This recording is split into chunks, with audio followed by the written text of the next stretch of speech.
Hello again and welcome back. This time we are going to talk about 500.13 asset management and data retention requirements. Now, one important thing that you need to remember when you go into cybersecurity is that before you start implementing security controls, the most important thing you should do is to have inventory of all of your assets. Of course, that is after conducting your risk assessments. Now, it is very important, but also it is the hardest thing to do because there's just a lot of organizations that do not really have good handle on what they have. And again, in security, and I've said it in the past as well, that you cannot protect what you don't know you have. So make sure that you know what your assets are, whether those are devices or software assets, your systems or system components, even virtual machines or assets in the clouds, and whether that is your data. And by the way, data will be the most important assets of your organization. So it is very important that you are doing your best to know where your data is and that you have proper protection in place in order to protect those data assets. So going back to asset management, and this covers your assets related to your information and information systems. And by the way, asset management starts from acquisition of the assets, usage of the assets, and then disposal of the assets. So again, from acquisition to usage to disposal. And you also have to make sure that you have the data retention requirements in place. And we are going to talk about the requirements one by one. So again, you have to have policies and procedures that are designed to produce and maintain a complete, accurate, and documented asset inventory. And as a security GRC professional, it is your responsibility to go out and work with relevant stakeholders across the organization to know what your assets are. And these assets are not limited to what IT or cybersecurity maintain. These assets will also include those that are utilized and managed by other divisions. So as long as they are related to your information and information systems. And I'm not talking about assets that can be included in the financial reports that, for example, your finance department or accountants are responsible for.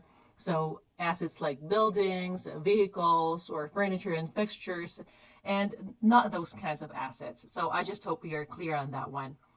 And there are tools and solutions that you can use to inventory your assets, but not everything may be included because some may actually fall through the cracks.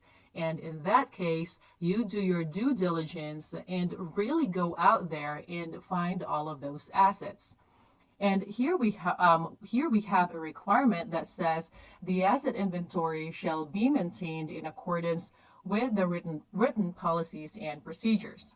And these documents shall include information like method to track key information such as the asset owner or location, the classification or sensitivity of the assets, support expiration date, recovery time objectives or RTO, and the frequency required to update and validate the covered entity's asset inventory. So, for example, for data owners, that could be divisions, say IT or finance, or you can also use roles such as, let's say, network engineer. And then for location, that can be a physical location, say the server room, or also in the cloud.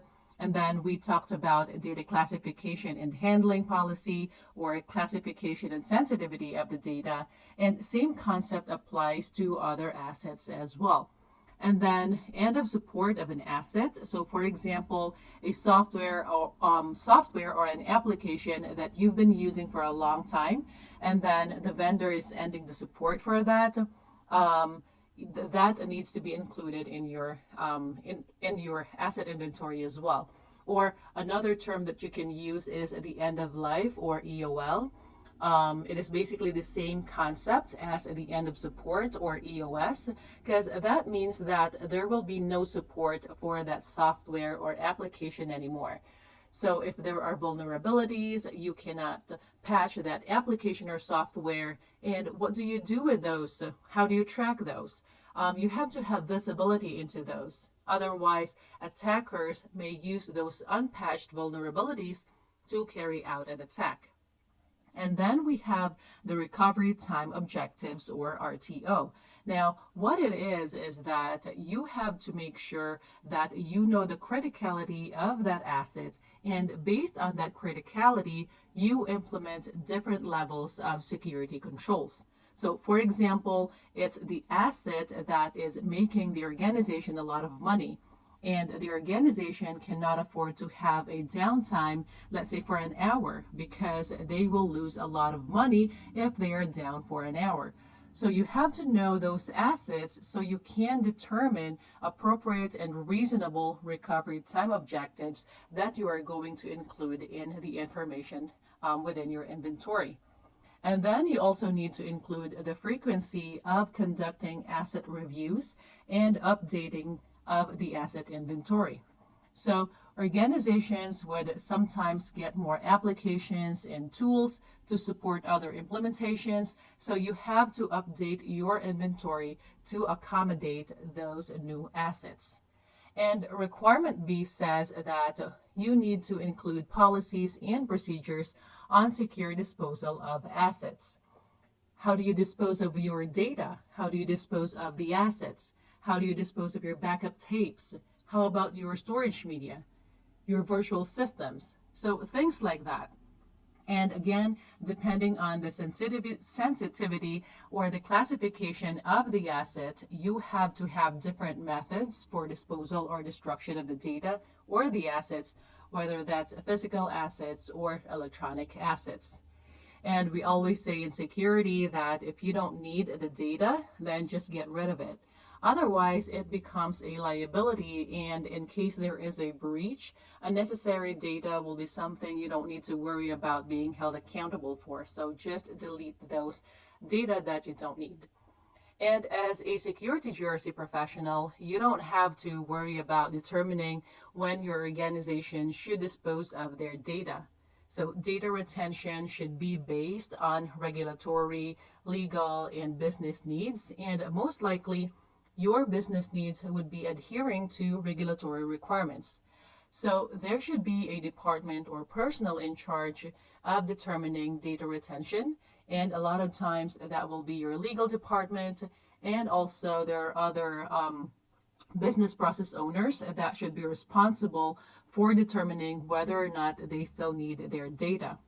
So as a security GRC professional, what you would be responsible for is to maintain the policies and procedures, or even to be like the custodian of those policies and procedures, and to ensure that data retention policy is adhered to.